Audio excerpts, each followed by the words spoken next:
Welcome back everyone to another ESO build video. Today's going to be the update to the Nature's Bounty build. Now this is a Warden tank, strictly through and through. It's a tank. It has 2 ice staves, lots of health, lots of ability to control and debuff the enemies in both forms of reducing their damage that they do to you and others and increasing the damage you do to them. So it's very, very nice across the board. But just for applying yourself, this tank has a bit of a twist. If you can stack stuff up and if you can maintain your crowd control, you will blow up rooms. You can actually put out as much damage as other DPS characters in AoE situations and still be more than useful in single target situations as well. It's not strictly a solo build, but it is a tank for all group content, including trials. But if you want to go out and solo with it, you will be able to do that. So if you want to see more of this, stay tuned. It's coming right up.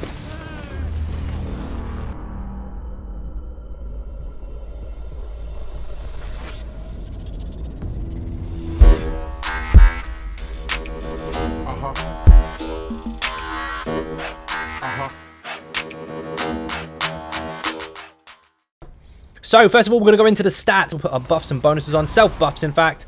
We are sitting on 25k max Magicka, which is our main block resource because we're using 2 ice staves. We'll get to that in the passives later.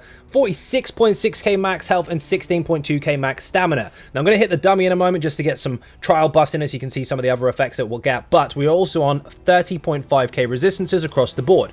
If you have minor resolve, which we don't, but if you get that from a healer or somebody else, you will then cap out your resistances. But for argument's sake, let's just say we blew a Warhorn, which we'll probably do in trials quite a lot, and it is an option to swap out for one of your ultimates in here, if I can get up the bloody stairs. Let's try that again. Now, imagine a Warhorn is running. You've now got 27k max Magicka, which is pretty damn high. So that also does contribute to your damage-based abilities, but again, we are a tank. We're not a DPS, but we do have damage that we can apply. Now, if you wanted to, you can alter your Mundustone here. If you feel like 46k health is too squishy, you can, of course, go with the Lord Mundustone, which will push you to almost 50k. If you think that your Magicka amount is too low, even with a Warhorn, you can go with the Mage Mundustone, and you'll actually crack almost, or just over, in fact, 29k.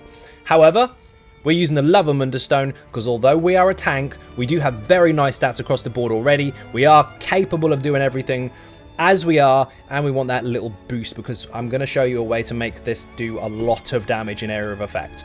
Now, alongside those stats, of course, we do have some other nice bonuses, which I did skip over a little bit, and that is that we have 936 mag recovery. That's only relevant while you're not blocking, and we do have 1182 stam recovery. That's useful because our stamina bar, although it's massive, almost 18k with a Warhorn, is actually for our dodge rolls and break freeze and sprinting. Nothing else. It's not for blocking because we're using an ice staff. So we have a huge amount of resources to our recovery in stunned or immobilization situations. Really, really handy indeed. 64 points into max health. You don't need to put it anywhere else. But again, if you want to bring this down a bit, so you're around 40, 42, maybe even 45k health, you can crack 30k Magicka all day long. Max health, max stam food. Sorry, max health, max magic food. Nothing else. Very simple stuff, just flat. Anything else will lessen your overall performance, basically. You don't need recovery food because you're going to be blocking and it will nuke your recovery. And you don't need stamina because you've got loads of stamina. So just flat health and Magicka. Job done. We are using tripods, of course, but we can come back to that later when we get to the potion passives because they're obviously quite important. Now, we are going to go into the skills in detail. Please listen to this very carefully because they do all have their own reasons for being on the build. They all have their own purposes, but they do kind of all go together to make this overall finalization of how it actually performs. So if you want to know how everything blows up in the room with you just being a tank, you're going to have to pay close attention. Blue Betty, first of all, in the Animal Companion skill line, 4th ability you unlock in this skill line starts off as Betty Netchmorph to Blue Betty. Although we do not have recovery while we're blocking for the resource that we're using, so in this instance, Magicka, this does still give us a recovery bonus. It doesn't apply to your base recovery, it applies on top of it. It's just a bonus that constantly gives you Magicka over 25 seconds. And it will give you major brutality and sorcery at the same time as well, which is quite handy. Even if you're blocking, you'll still gain this bonus, and it is free. Activating this costs you nothing. You've got no excuse keeping this skill up. Another major bonus to this is every 5 seconds that this is active, you will constantly remove a negative effect. You've got a passive cleanse here as long as you keep this Betty up once every 25 seconds. Really, really nice. 5 cleansers per cast. Or if you recast it, it will cleanse at the same time as you cast it. Really handy, don't let it run out. Next up is Arctic Blast. This is in our Winter's Embrace skill line. Third ability you unlock starts off as Arctic Wind, morph it to Arctic Blast. The reason for this is because the other version will heal somebody else based on the strength of your heal, which is based off of your max health, in fact. So this scales off of health, not Magicka. But we're not using it for that. We want it for the stun. This particular version does damage and area of effect over time, and then eventually, once it's done, will stun the target. So it'll go tick, tick, tick, stun. This is ice damage over time. That's incredibly important. It does heal you. It does give you a heal over time afterwards, so don't spam it. It does do damage in area of effect and then applies a hard stun. Very important, very useful skill. Don't spam it. This will be very relevant later on when it comes to actually dealing damage as a tank. Next up is, of course, our taunt. If you are a tank, you need a taunt. In this game, unlike most MMOs where you have aggro counters, you have controlled aggro. Enemies will run around and hit whoever they like, usually the first person that does any damage or healing, but if you want to control an enemy, you do have to taunt them, and they'll keep on you, apart from some of their special attacks. This is a taunt for 15 seconds. Don't let your taunt last 15 seconds, run out, and then reapply it, because by that point, the boss has already run across the room and punched someone in the face. Make sure your taunt stays up. So if it's applied, if it's going to run out soon, reapply it. Now, this is in the Destruction Staff skill line because we're using Ice Staves, and this is called Destructive Clench. Starts off as Destructive Touch. This particular version of it, if you're holding an Ice Staff, will taunt. Very, very simple. Do not leave home without it. One very important point alongside of this is Ice is very good at controlling the enemy. Really good hard stuns, really good immobilization, all that kind of stuff, depending on what skills you're using. This will actually immobilize the target. So although it's a 15-meter range, you can do it 1 meter away, it's absolutely fine. If the enemy can be immobilized, it will immobilize them on the spot. Next up is Razor Caltrops. This is in our Assault skill line. This is here as a flex slot. So, starts off as Caltrops, morph it to Razor Caltrops. If you're worried about PvP and you don't get many points in Cyrodiil because you keep dying all the time, don't worry. Go into Battlegrounds. Even if you lose, you will still get points. You cannot fail it. Guaranteed alliance points. Anyway, this is here for the area of effect Breach. We do not have Major Breach, which reduces physical and spell resistance, on our taunt, much like you do on the Sword and Board one. We have no debuff at all, apart from Immobilize. This, if you put it on the ground, will actually put Major Breach on 6 targets, but it'll do damage to all targets caught inside of it. Every single time that the targets take damage, that debuff will reapply itself continuously until it runs out. The skill itself lasts 10 seconds, but if they stay in there the whole duration, they actually end up getting a 14-second debuff, which is really nice lined up with your taunt as long as you don't let it drop off. In the meantime, this does damage over time. Really important. I can't emphasize that enough. Damage over time. So this here does damage over time, and so does this. Now this is a flex slot, so you can swap this out if you don't want to use this. Maybe you've got Major Breach in your group already, maybe everybody's covering it. Maybe you don't really need to do too much damage in the situation you're in. Maybe that will make more sense when we get to the gear. But if you want to, you can go to Undaunted, and you can swap it for Inner Beast. Inner Fire is what it starts as. Inner Beast is the morph you want because it costs stamina. If you can maintain your Magicka, of course you can use the other morph if you prefer, but it's easier to maintain your stand bar because we're not using it for anything but break, freeze, dodge, and run. So this is your very long range taunt. This one is 15 meters. This one is 28. So if you can't reach them with this, you can't move because you want to make sure everyone stays close to you. You're in one of those situations. Then, of course, you can put this on instead, and then you've got 2 taunts here, which are going to help you no matter where you are. As long as you're within 28 meters, one of these is going to reach. So that's also an option.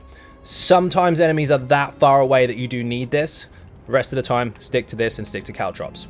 Again, this is a different resource, so if you are running low, you can still spend it. You can still maintain aggro no matter what situation you're in. Next is Frost Pulsar. This is also a flex slot, but very important for our front bar weapon. We'll come to that later. But This is the last ability in the Destro skill line. Starts off as Impulse, morph it to Pulsar. Regardless of your gear setup, because we do have an option here for this, this is a very important skill. It does ice damage, of course, because we're built to do ice damage, because we're using an ice staff. But this applies minor protection for being applied, which is really helpful. And also, at the same time, reduces the health percentage of all targets if they can be debuffed by this. Now, major bosses and mini bosses do not count to this, but most adds in most situations will actually be affected by minor mangle, so their health goes down. Their maximum health is reduced for 10 seconds. Keep this up all the time. Got very low health, your DPS will kill them much faster, as will you. Now, different staff types will depend on how this applies. Its own bonuses, but for us, we are using ice on purpose. We get the minor protection for doing so. So it's a bonus to us because we take less damage, but it's also a bonus to everybody else because you are applying that debuff so that you can kill it quicker. Bear in mind, of course, the more ice we're using, the more chance we have for chilled status effect. We will come back to that in a moment. Next up is, of course, Permafrost. This is our main ultimate, our front bar. You can use whichever ultimate you want, really. I mean, we've got 4 choices here. I'm going to give you the 2 basic ones when we're going through this particular build, but once we get to the last ultimate, I will go over other options. But let's just say, for argument's sake, right now, we're using our Protection ultimate on the front bar. This is in the Winter's Embrace skill line. Starts off at Sleet Storm, morph it to Permafrost. Very simply put, big storm of ice. And this will stick to you as well, so if you move around, it'll stay with you. Now, anyone caught inside of this will take damage over time every second for 12 seconds. And they'll have their movement speed reduced. And you'll apply a chill status effect. That's guaranteed. And nearby allies within the circle will also be affected with major protection, so they will take 10% less damage. So you've got minor protection from your pulsar, and you've got major protection from this. But this one is for your group. Chilled status effects are very important. A chilled status effect will afflict minor maim on the target, reducing the damage that they can do.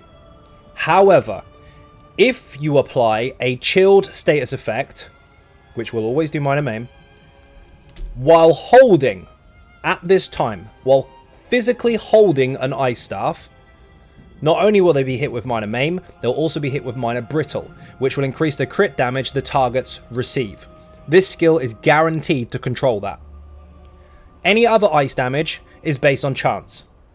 Now, if you go to your help options and tutorials, you'll find a section there called status effects. There's a few other interesting ones in there, but there is one that literally tells you which chance percentage you have for direct damage, for glyphs, for area of effect damage, and all that good stuff. Stacking it up is key, but this skill does it for you automatically. So make sure you keep on top of this. You are going to want to use this as a protection buff, but also a damage buff for your group if you can't control chilled enough. However, we're going to go over that some more in a bit also. Essentially, protection buff, use it as much as you can or need to. Back bar, Frost Cloak, expansive Frost Cloak in fact. This is in the Winter's Embrace, first skill you unlock, make sure you get this version, not the other. The other version will give you minor protection, which we don't need, and the range is much, much shorter. This has a 28 meter radius, which is huge, giving your entire group major resolve, increasing their physical and spell resistance by 5, 9, 4, 8. That is massive. The Warden is the only class in the game that can give that to the group. There is a set that can do it, but this is the only class skill that can do it. Keep this up all the time. You'll have your resistances up, and so will your friends. Very handy indeed, and now they don't have to slot one for themselves as long as you can keep on top of it. Next up is Blockade of Frost. Now this is very, very important. This is in the Destruction Staff skill line. It is the second ability to unlock. Starts off as Wall of Elements, morph it to Elemental Blockade. Yes, the other one lasts less time and explodes. We don't want to do that. We want to make sure that we can be as efficient as possible with this. So we want to make sure that we don't spam it or use it over the top to make us use too many resources. So we use the longer duration version of it. The reason for it above all is so that we can constantly fire our back bar glyph. If you're unfamiliar with how that works, basically, area of effect weapon abilities will fire the glyph that is on your weapon on cooldown, consistently, every time it's ready, regardless of what bar you're on. Single target DPS skills from weapon skill lines do not. This is area of effect, it goes on the ground. We have full control of our back bar glyph. Small spoiler, we're using a return glyph to give us more Magicka back. That will give you a full uptime on it. If you're using anything else, of course, you can do if you want to. That will do the same. So this is very important that it's got a long duration, cheapish cost that we don't spam.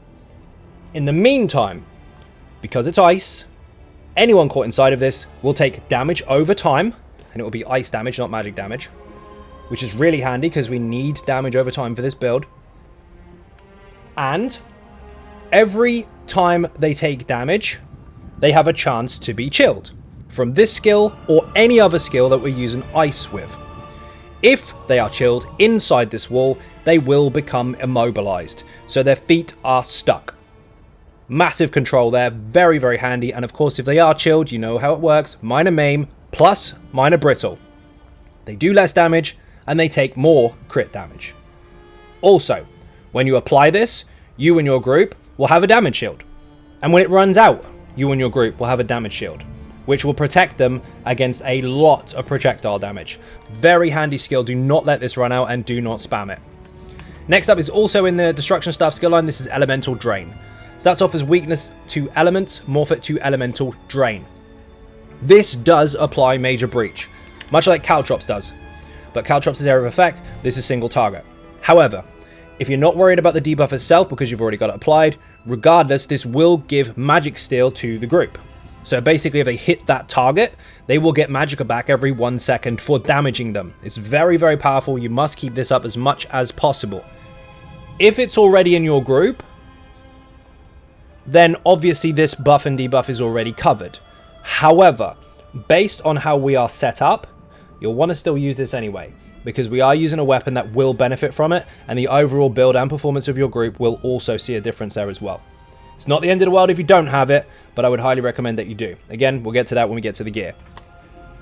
Frozen Device is up next. This is also in the Winter's Embrace skill line, along with all the other ice stuff. Now, basically, these can be put down in groups of 3, no more than 3. If you preempt these, you can have them sitting there for 30 seconds if you want, if you know where the ads are going to spawn. But if you can't, regardless, this is a pull ability. 28 meter range, anything caught inside of this will come to your feet. It does frost damage, which can apply chilled. It immobilizes them when they come straight in, and it applies major maim to them. Now just bear in mind, of course, if they're hit with a chilled status effect, that's major and minor at the same time. Very handy.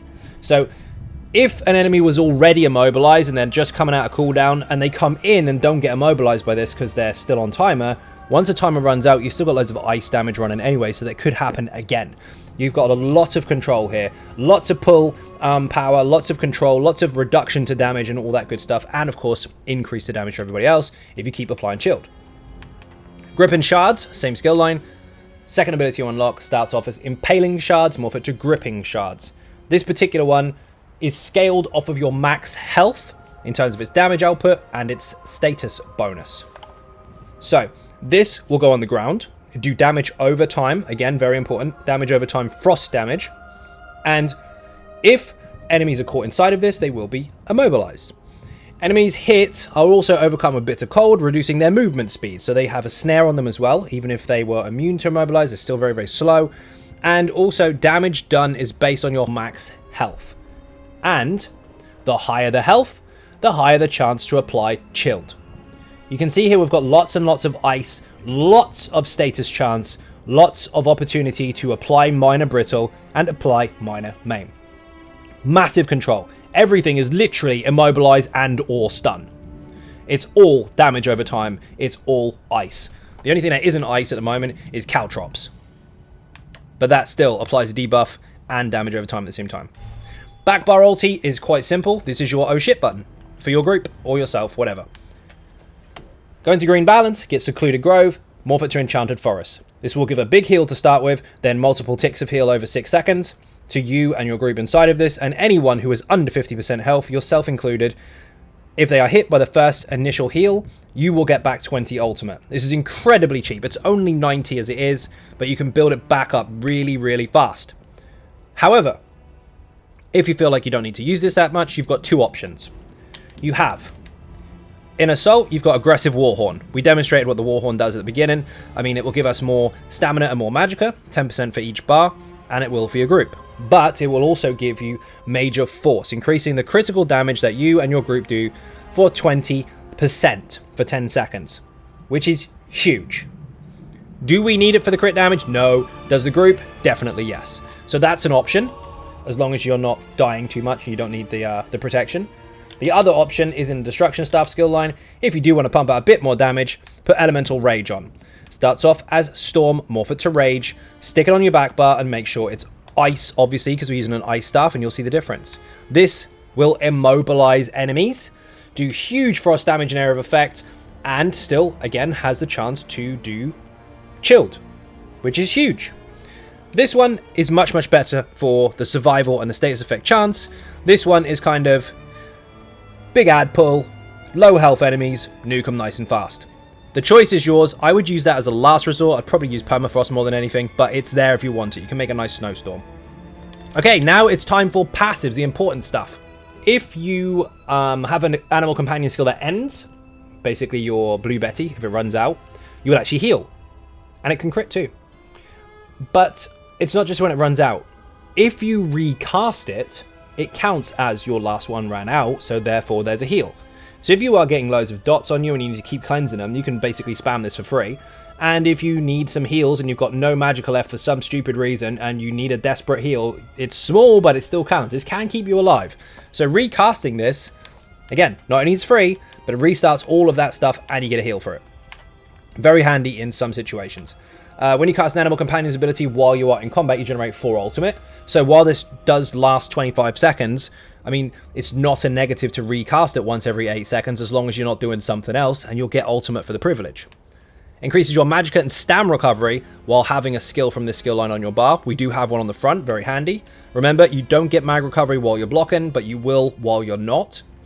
And this increases the damage done for each companion ability on your bar. Now, we only have one ability on the bar, but it's more than enough. We are actually dishing out a bit of damage by default, not necessarily completely by choice, but we are spec'd in such a way that just for doing our job, we will do damage. This is going to be a benefit, but you don't really need to put any of these on there because there's not really any room for it, to be fair. This skill here was supposed to be a swap out, so I did forget to mention the second one. This is actually here. You can use Shimmer and Shield. This starts off as Crystallized Shield, morph it to Shimmer and Shield. You won't have the Minor Mangle, but perhaps you're on a single target boss where there's no ads or anything of that sort and it doesn't apply anyway. Obviously, you won't have the minor protection, and obviously you won't have the benefit from your main weapon on the front bar. But if you do need to protect yourself against projectiles, and it is quite rough, you can apply this, and you will also get major heroism when you get hit by these particular abilities. So it's a very, very strong skill that you can use to slot here or here, depending on the situation. Now, this particular skill line is somewhat important, but you can skip a little bit if you really want to. When you heal yourself or an ally under 40% health with the green balance ability, so our ultimate basically, you will gain major mending, increasing your healing done by 16%. So if they're really, really low, you get a nice boost to the strength of it, and of course, you get ulti back because they're going to be lower than 50%, which is handy. That's quite a good buff, you're going to want that. This one, if you heal an ally with a green balance ability, you gain 250 Magicka or stamina, whichever resource pool is lower. For us, strangely enough, it's actually stamina. This effect can happen once a second, so there's 6 ticks worth in your ultimate there to benefit from that from, and it applies to other people. This is not that important. If you've got the spare skill points, go for it. If not, don't worry about it. Increases the strength of green balance abilities by 2%, but it's for each one on your bar. If you're on the front bar, even if you've cast the skill and swapped, we don't have the bonus. So it's not the end of the world if you dump that one. This one, however, you do want. This is the first one you want to go for, even though it's the last one there. This is the most important one of this skill line. Minor toughness. Increase max health by 10% for 20 seconds if you heal yourself. Or somebody else, they'll get it too. So if you hit them with the trees, they have a nice buff. If you heal yourself with this, or trees, you'll have a nice buff. And we've got a heal in our set. You're going to have this up 100% of the time. Winter's Embrace is essential. This will increase your chance of applying chilled to enemies with Winter's Embrace abilities. This already applies chilled anyway. This can, because it's from the skill line. So can your Frozen Device. And this does anyway, and it's scaled off of your max health as to how high the chance is, but now we've just improved it even more by an extra 200%. Massive, massive increase to uptime on chilled. Also, enemies and allies who have recently been chilled take 10% more critical damage and healing from you. So for us, if we do actually end up critting a target that has been chilled, which we will, it's going to hit harder. And if one of our friends, for whatever reason, has also been chilled recently, and you throw the trees at them, you'll heal more if you crit, which is also handy. Very nice passive. Increases your physical and spell resistance by 500 for each Winter's Embrace ability slotted. Now on the back bar, we've got a bit more. On the front bar, a little bit less. So we are going to hit cap if we get a minor buff for our resistances anyway. But this just about covers it, so we don't have to mess with too many trait differences when it comes to reinforced and all that kind of stuff. Reduces the effectiveness of snares applied to you by 15%. And increases your magic and frost damage by 10%. So, I mean, again, we're not a DPS, but we are going to do frost damage. And it is going to be pretty feckin' high, especially when they start scaling off of health.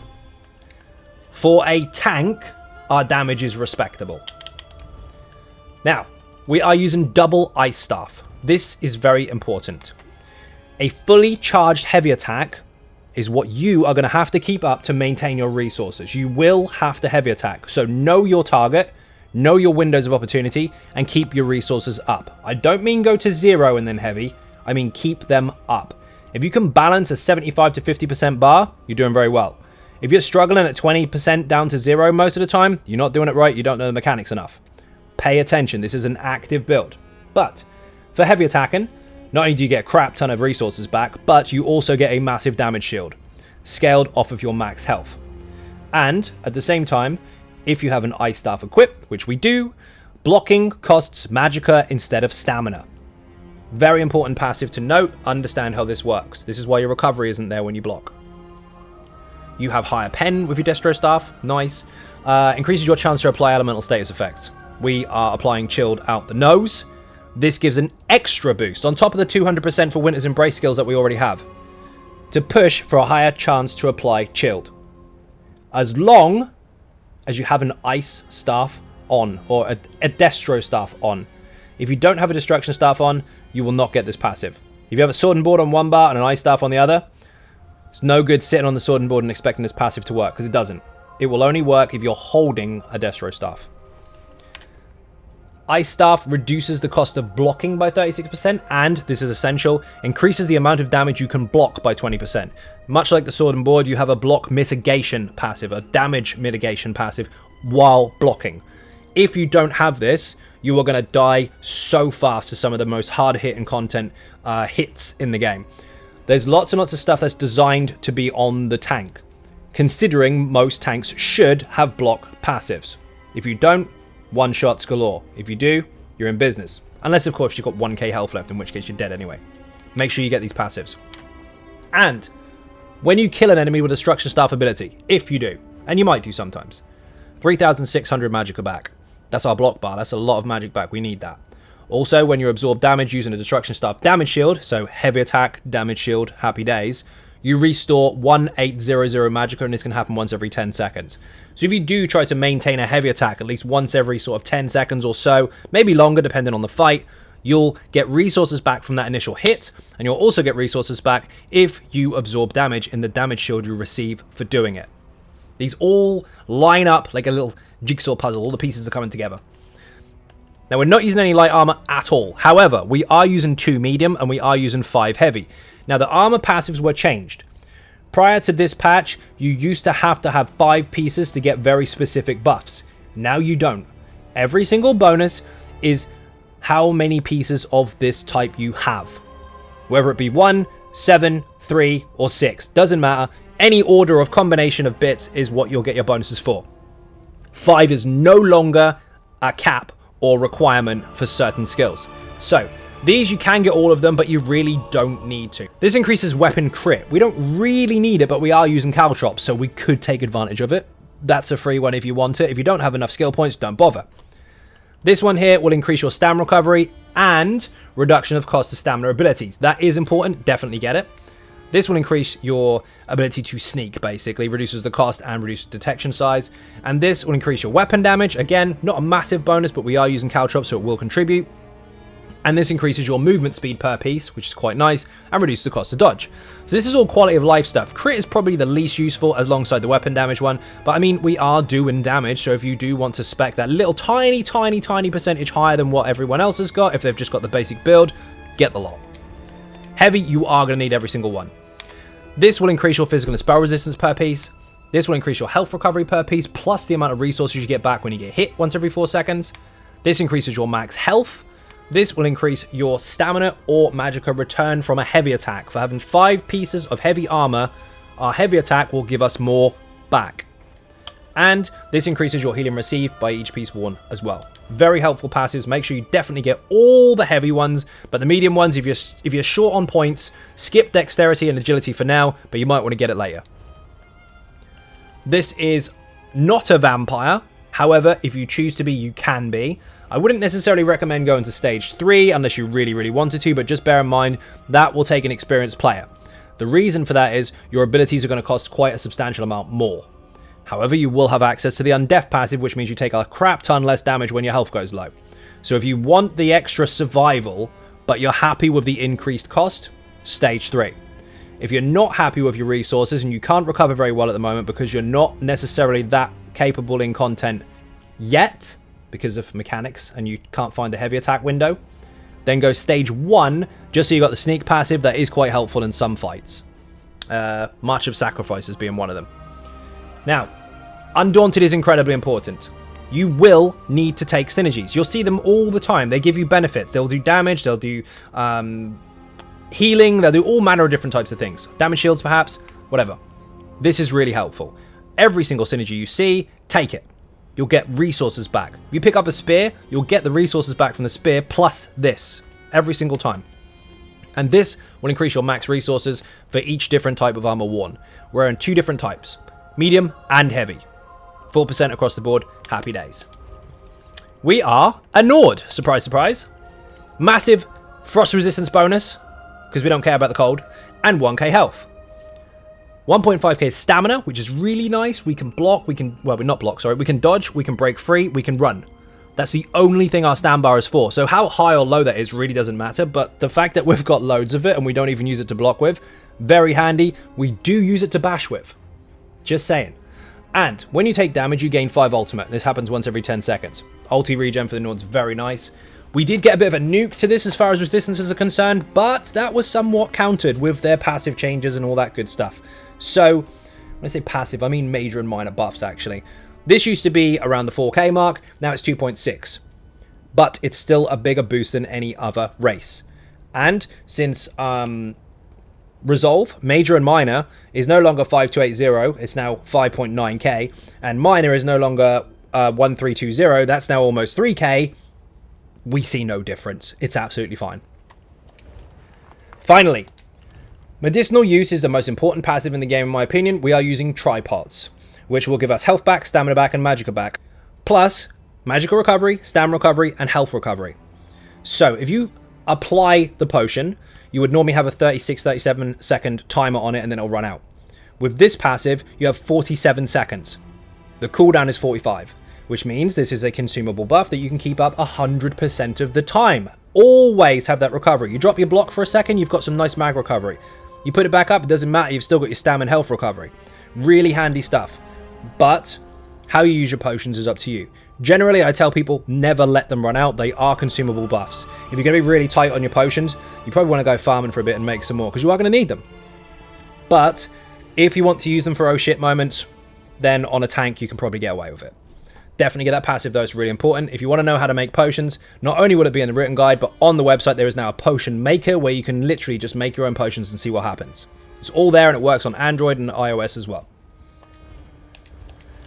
Now, the gear. There are 2 options here. One option will basically 99% of the time guarantee a chilled status effect. We have a friggin' high uptime on that anyway. We can pretty much do that now. But just if you want that extra push to it, there is a choice. And you're probably already familiar with it. However, we did do some testing. This was tested before. I didn't really want to put it on every single tank. But it benefited the build in 2 ways. It allowed the damage to still happen. And it also kept us alive. So where this before would be a very, very strong, capable tank for all content and blow up rooms, it can still do that, but now it's harder to feckin' kill. So, we have Black Rose Ice Staff on the front bar. This does not need to be perfected. You can get this on normal. The only difference is you won't have the spell pen bonus. That is quite nice to have, but you don't have to have it. Now, if you apply Minor Mangle, or your Pulsar ability rather, this will reduce the cost of that skill, which is nice, and it will place a damage over time on the targets around you, which will do damage for Frost, Shock, and Flame over 8 seconds. So yes, that also does mean that you now have another chance to apply Chilled, because you've got another Shock, Frost, and Fire damage over time firing. So you could apply Burning, which is more damage. You could apply Minor Vulnerability from Shock, which is more damage to the target.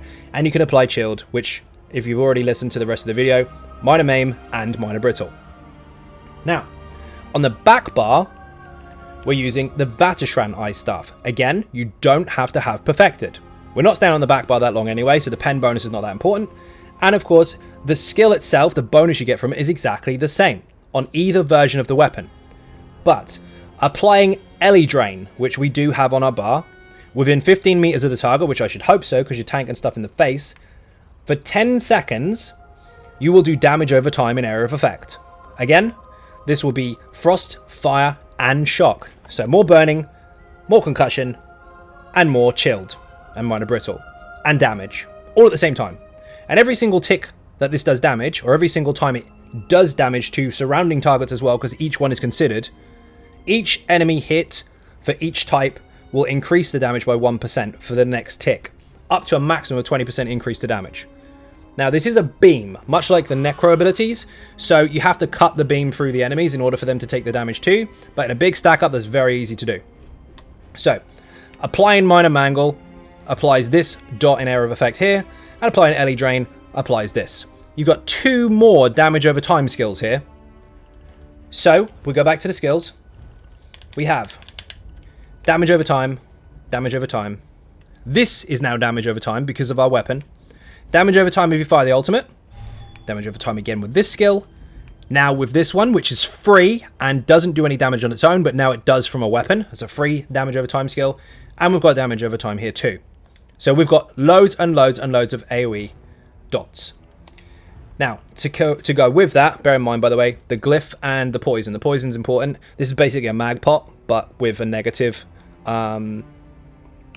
ingredient. So it's a poison, not a potion. Keep that up. That will really help. And also, you want a Magicka return glyph on this bar and infused. Defending on the front, infused on the back. That will keep your resources up. It's nuts. We are using Leeching. If you've played Almost Immortal Warrior, you know exactly what this set does. If you do not, oh my god, where have you been? Health, healing received, and health. Big chunky tank set. This, whenever you take damage, will put a cloud of poison underneath the enemy that did it. And that is area of effect, and that is damage over time every 1 second for 5 seconds. And 100% of the damage done will be returned to you in a heal. Your damage done will increase this, even if you get buffs and bonuses, so that go up and up and up and up and up. With the damage going up, the heal will go up, and your healing bonuses make it go up even higher. The return and survival with this set is absolutely disgusting. When it's first ever out in Imperial City, it used to give you an 8% chance to fire. Then around the Elsewhere timing, it was a 20% bonus, and then recently it was increased to guaranteed to fire. 5 seconds up, no seconds down. You can have this up 100% of the time. Very, very hard to die if the enemy's standing stupid, and all they have to do is hit you. But, again, this counts as damage over time, as does everything else we're doing.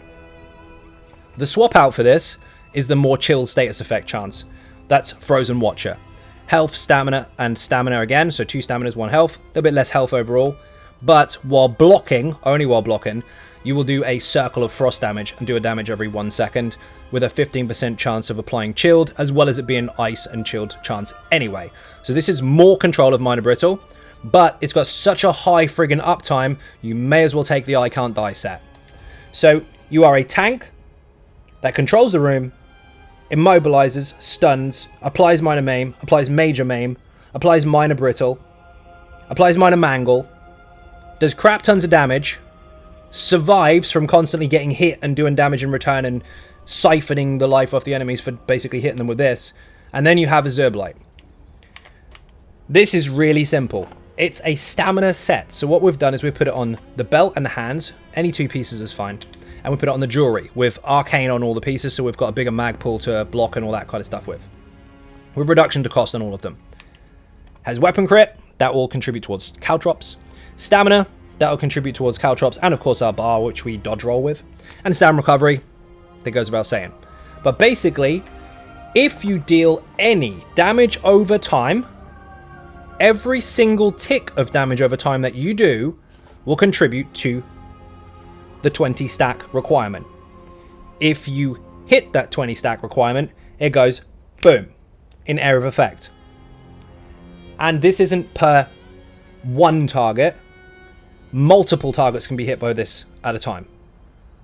Lots and lots and lots of them. Every single target has its own stacking amount of damage over time. Then when it goes boom, they've got a 2-second immunity, then it can happen again.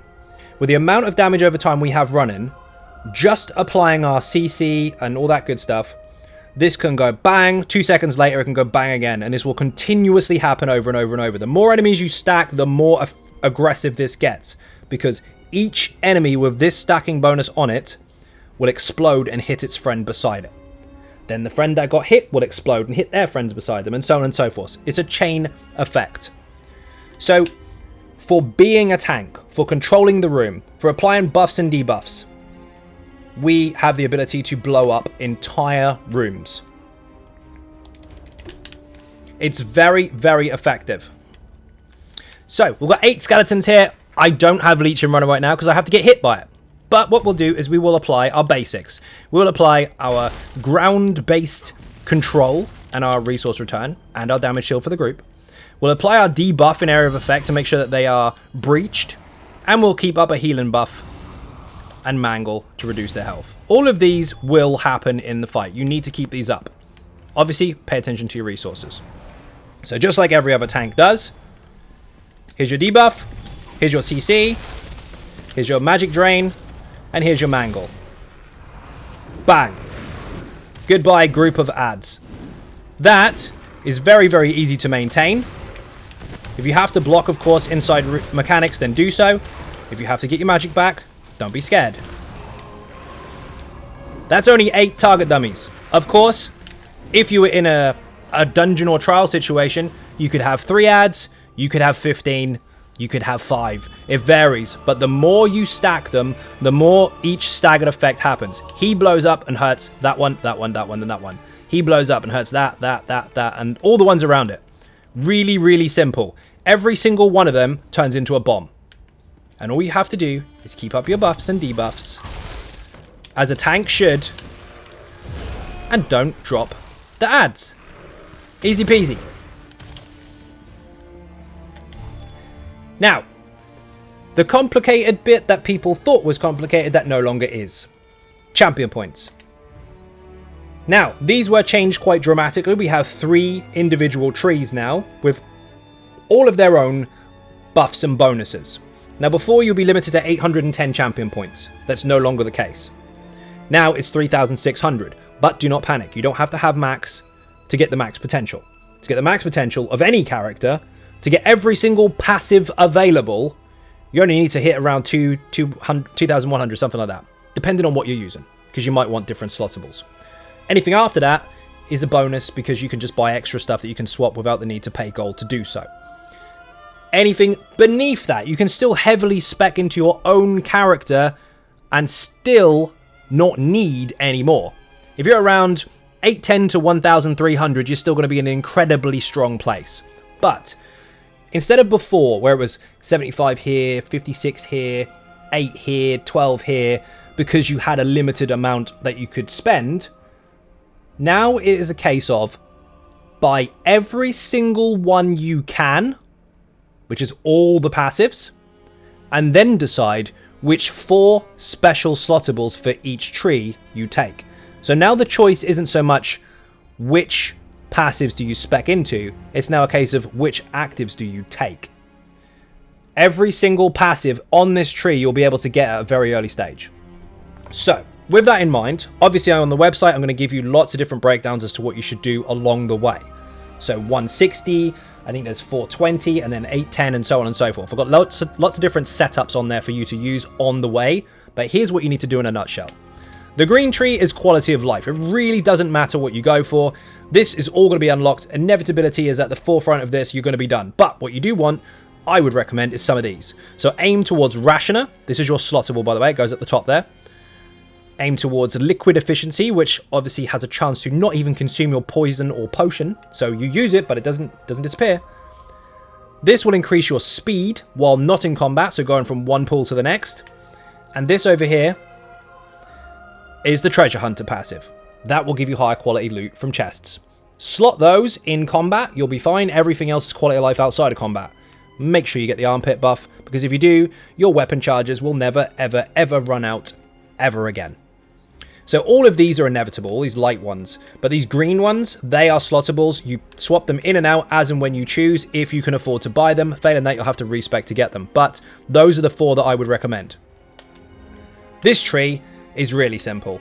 There are lots and lots of blue, shiny ones that you could take if you wanted to slot them up the top. But I'm going to tell you, you don't need to do that. If you want to spec out your resistances, you need to go into here, and you just need to max this tree out here. Pretty much done there. Come out of here, no resistance passives to get. 160 points in there, you're done. Then, you want to make sure you've got this stuff here. This is not hugely essential. You don't necessarily have to get magic and spell damage right now. Early on, you can skip those. But definitely get the pen, and definitely get the status bonus. But let's say, for argument's sake, you got all of these passives here. Even if you don't have them all, this is a direction you want to go as far as your slottables are concerned. These are what are important. Get this. If you kill an enemy, and as you just saw, we can make rooms explode, you will do oblivion damage from the targets that die in a 4-meter radius. So they go boom first of all, and then for dying they go boom again. This is a built-in, lighter version of Vicious Death. Every single kill that you get will go bang. Very nice.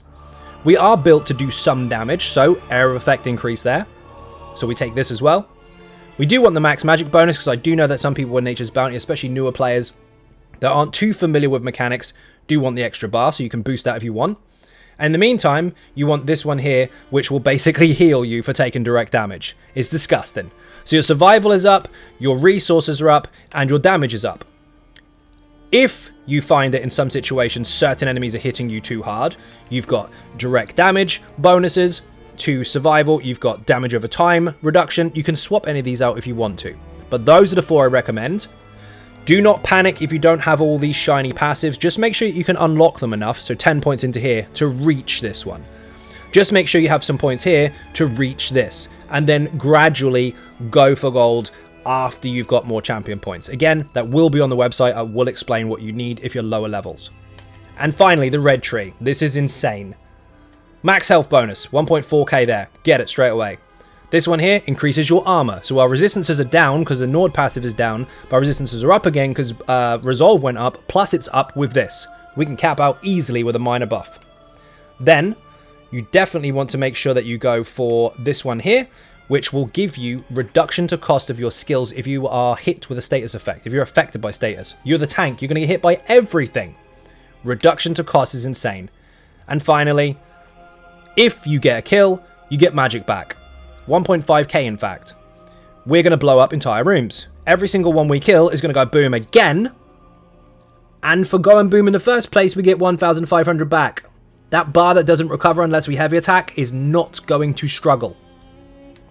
There are lots of different passives here that you are going to want to get along the way. They do benefit you in many, many different ways. But to start with, you want to make sure you go for these slottables. Even if it costs 15 points here, 10 here, and 10 here to unlock this section. So you can get this red here and this red here. That's a very easy route to get to what you need. The rest are all passives. You will have more than enough points in the entire game to unlock absolutely everything as you go. And you'll be surprised how quickly you actually get these. You don't need to be much more over 2k to unlock the whole lot. If you're 8, 10 or even lower, still, you can get these big ones, no problem. And these ones don't even have any requirements. You can get them straight away. So your survival straight away is done. Again, that will be on the website. So, there isn't a rotation because it's a tank. There is just situational awareness. Keep your resistance buff up because everybody else needs it and so do you. Keep your recovery bonus up because it cleanses you and gives you recovery, even if you block. And apart from that, control the enemy. Make sure a taunt is maintained all the time on the targets you want to taunt. Make sure you control them with 2 abilities to keep your resources up. Make sure you keep other people's resources up with magic drain, and make sure, of course, you debuff them in both manners. That's it. If you can maintain those abilities, CC, recovery, debuffs, and taunts, with the odd heavy in occasionally, you are not going to fail as a tank, and you are going to help your entire group by blowing up rooms of enemies. And yes, even single target, they can still do 20k DPS without even trying. It's not a DPS character, but it can perform as such, just by you controlling the enemies.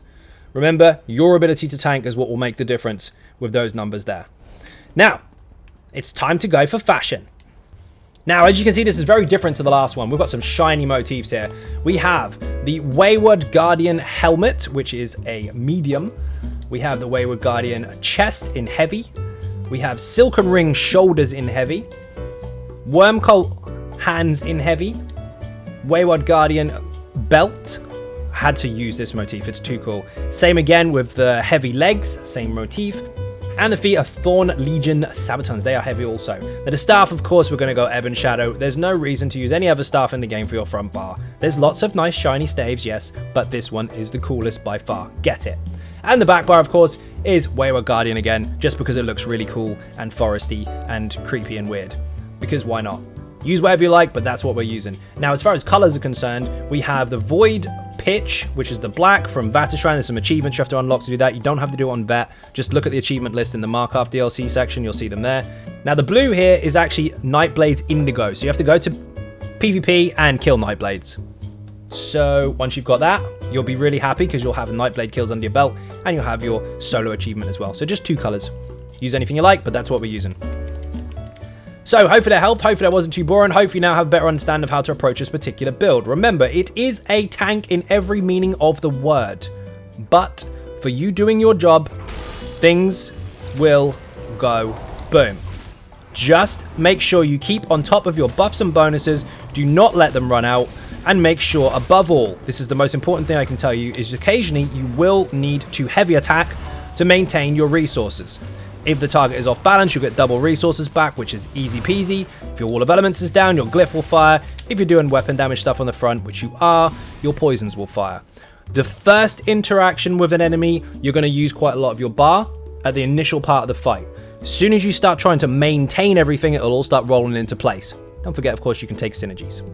Anyway, hopefully that helped. Thank you very much for watching. I hugely appreciate the support. If you are not subscribing already on YouTube, please do hit that button. It is free. Furthermore, if you want to help support outside the channel, there are some links in the info section for Patreon, Twitter, Facebook, the website XynodeGaming.com. There's also some merch links underneath where you can get t-shirts and all that good stuff. Also, there's some key rings now, but there's only just short of 200 of those left, so get them quick. And of course, I live stream every night on Twitch from 10 PM UK time, unless I say otherwise on Twitter. Once again, thank you very much for watching, and I will see you in the next video. Bye-bye.